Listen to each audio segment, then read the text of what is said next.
ou religieuse. Et le terrorisme a 4 éléments constitutifs que vous allez retrouver dans tout ce qui se fait là. Il y a la haine vengeresse, la haine. Il y a la dissuasion. Il y a la propagande. Parce que vous avez là de véritables pasteurs de la haine qui quotidiennement sèment la graine du tribalisme. Et il y a la provocation. Voilà les 4 éléments constitutifs du terrorisme que nous retrouvons dans la quasi-totalité des éléments infractionnels qui ont été portés à notre connaissance. Nous avons donc, sur la base de ces éléments-là, décidé de saisir le tribunal judiciaire de Paris, notamment le procureur en charge du terrorisme. Dit les choses. Je peux montrer quelques documents? C'est possible? Oui, bien sûr. Ok, voici les documents, un certificat de dépôt. Voilà, donc c'est un travail très sérieux. Un certificat de dépôt d'une plainte. Voilà.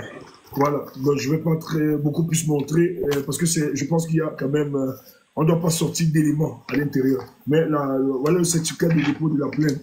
Voilà, il faut cacher voilà, le travail qui est fait les avocats. Mais je peux. Pourquoi la démarche que nous avons faite, elle est redoutable? Et ces entrepreneurs de la haine, on ne le dira jamais assez, devront le savoir. Elle est redoutable parce que nous ne nous sommes pas contentés, comme on le faisait par le passé, à aller dans chaque contrée, dans chaque région, dans chaque pays, déposer une minuscule petite plainte aux mains, n'est-ce pas, d'un procureur qui va juger, n'est-ce pas, de l'opportunité ou de la pertinence de la plainte et l'engager au moment qui lui plaît. On a déposé la plainte auprès du procureur de Paris qui s'occupe en charge du terrorisme. C'est un magistrat qui a des moyens en termes des moyens d'État qui lui permettent d'investiguer sur des personnes où qu'elles se trouvent dans le monde. Ce qui fait que nous n'avons plus besoin de désigner tel qui résiderait, de déposer une plainte au Canada, en Suisse, en France ou au Cameroun. Nous avons déposé toute une plainte entre les mains d'une seule et même personne qui d'ores et déjà a ouvert une enquête. Je disais que cette plainte est efficace. Pourquoi? Parce que, comme je le disais, dans le cadre d'une seule et même procédure, tous ces comportements, n'est-ce pas, peuvent être connus par ce magistrat. Nous avons également au Cameroun des gens, parce que j'ai dit tout à l'heure que cette entreprise terroriste, en réalité, était conçue, les véritables maîtres sont au Cameroun. Et il faut pouvoir le dire désormais, que cette plainte contre des personnes nommément citées, et on va donner quelques noms tout à l'heure, on ne va pas s'en priver, seront élargis à des personnes au Cameroun. On sait bien qu'ils aiment bien voyager partout dans le monde. Ils ne seront pas surpris, n'est-ce pas, d'être interpellés quelque part pour ces actes. Donc, ceux qui sont au Cameroun aussi, vous les avez engagés dans la plainte? Mais absolument, absolument. On ne peut pas se satisfaire de la défaillance du gouvernement camerounais. Nous avons pris des dispositions pour que la plainte que nous avons déposée à Paris puisse neutraliser toute cette entreprise de haine qui prend sa source au Cameroun et qui a aujourd'hui tendance à se disséminer partout dans le monde. On ne peut pas être originaire d'un pays comme celui-là et accepter que tous ceux qui les suivent pourront être mis sur écoute, surveillés. Ils devront l'être d'ailleurs. Le deuxième élément, c'est que quand on parle de terrorisme, on parle de fichage. On parle de fichage. Eh bien, même avant l'issue de cette procédure, on aura bien de personnes qui seront fichées S dans le cadre de cette procédure-là. Vous savez ce que ça veut dire? Ceux qui au Cameroun entreprennent, n'est-ce pas, sont dans cette démarche au Cameroun et viennent gaillardement se balader en Occident. Le moindre mal qui puisse leur arriver, c'est qu'il leur soit refusé le visa d'entrée en Occident, parce qu'ils seront fichés S. Mais quand bien ils entreront ici, et ça c'est le pire, ils risqueront de se faire interpeller dans le cadre de cette procédure. Et ça c'est très grave. Nous avons pris toutes ces dispositions-là. Et toutes ces personnes qui interviennent dans ces entreprises-là, qui sont connues, sont désormais sous surveillance de la justice française. Merci maître, merci. C'est tellement, on va vite évacuer pour passer à la deuxième partie parce qu'il y a tellement de gens qui veulent poser des questions et on va lire les noms de quelques personnes, voilà. Mais je vais passer à docteur Roger Djogé. Vous êtes en Suisse. Non, mais le cadre de la Suisse, oui, le cadre de la Suisse nous interpelle et vous avez vraiment une connaissance. Mais je vais d'abord vous écouter cette petite partie parce que la dame, elle réside en Suisse. Écoutez ça. Vous avez compris? Donc, Wangé, c'est un meurtrier. Wangé, c'était un meurtrier. Tous la mérite la pendaison. On doit les pendre haut et court. Donc, comme Wangé est décédé, il y a Sokoudjou là. Cette gagnante de Sokoudjou qui doit être pendu. C'est un génocidaire. C'est de ça qu'il est question. Nous autres là, on va vous dire ces réalités. Ce qui est marrant dans tout ça, c'est que tous les chefs de l'Ouest sont des chefs de premier degré sous la tutelle du Premier ministre. Chez nous, tous les chefs sont des sous-chefs sous la tutelle du ministre des Affaires territoriales. Donc, c'est pour s'accaparer de nos terres. Bien sûr. Une technique très évoluée. Je suis derrière vous, hein. J'ai aussi besoin, comme nous nous libérons aussi. Si ça passe par vous, je suis derrière vous. Ok. Oui, docteur. Démutez votre micro.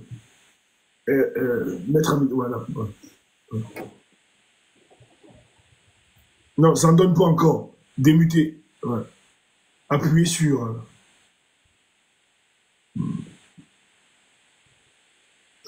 les modos peuvent aider. On peut aider le docteur à démuter son micro. Je dis donc que c'est...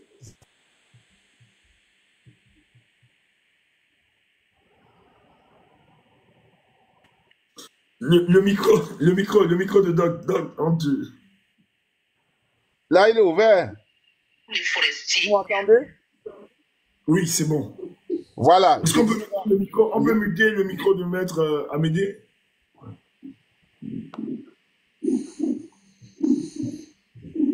Oui. Oui, Doc, allez-y. Oui, je disais donc qu'il est vraiment lamentable et déplorable qu'une personne qui réside en Suisse puisse tenir des propos pareils, parce que les Suisses sont connus pour leur pour leur intercommunautarisme, quoi. Parce qu'il y a plusieurs communautés qui vivent en Suisse et qui s'entendent plutôt bien. Les lois sont faites de sorte qu'elles s'entendent bien, mais bon, comme dans toute société, tout le monde ne peut pas être correct. Il faut qu'on fasse avec des personnes comme cela et qu'on les combatte. Et cette personne va visiblement ignore que la Suisse a prévu des mécanismes pour combattre autant le terrorisme que l'appel au génocide ou bien l'incitation au génocide. Il y a récemment, la Suisse a revu son code pénal et a introduit un article 261 bis qui traite de la norme raciale, qui interdit le racisme.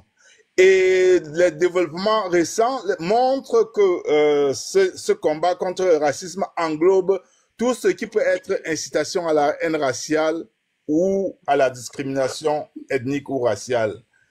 Et ce fait, de cette situation, il s'en est suffi que la justice a pu maîtriser tout ce qui était comme mouvement contestataire ou de haine entre les communautés rwandaises d'abord et ensuite entre les communautés congolaises ensuite.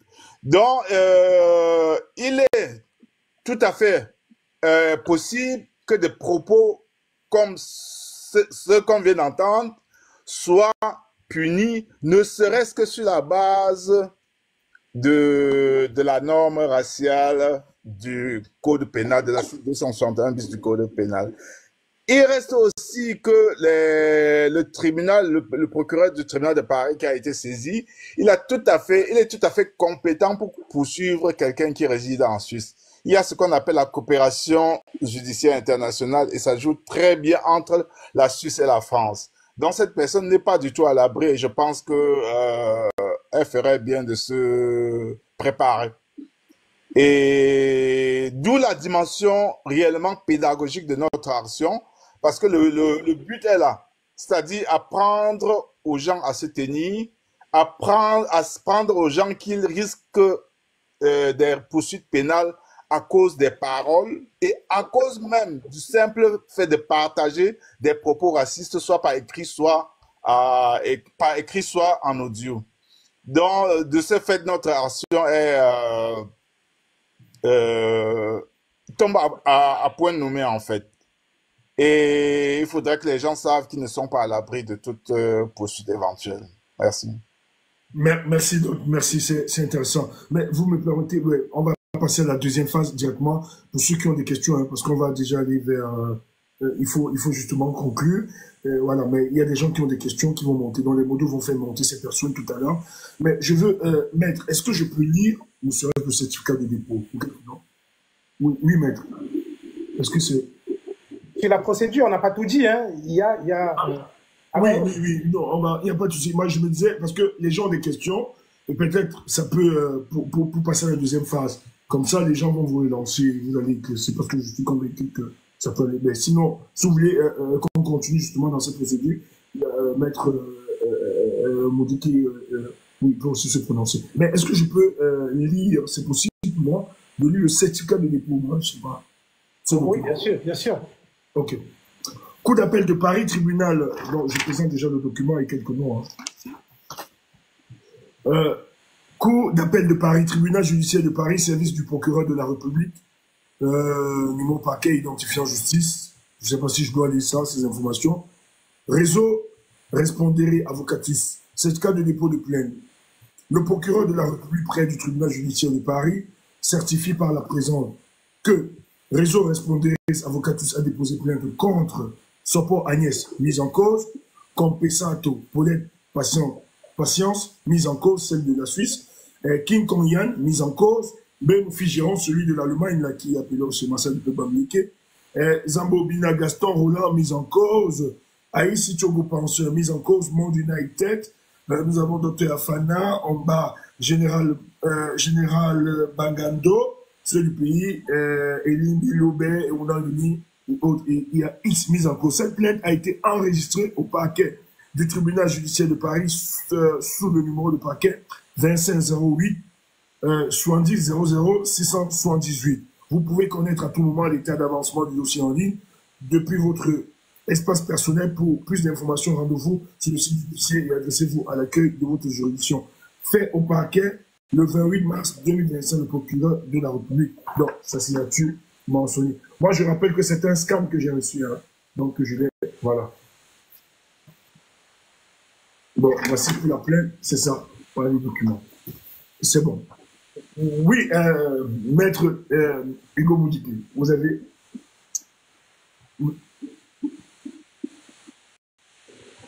Sur la procédure, on est toujours... Vous avez... Oui, il y a Maître Amédée qui veut ajouter sur la procédure. Oui, je pense que Maître Amédée voulait apporter des éléments sur... Oui, il fallait quand même donner pour notre auditoire des éléments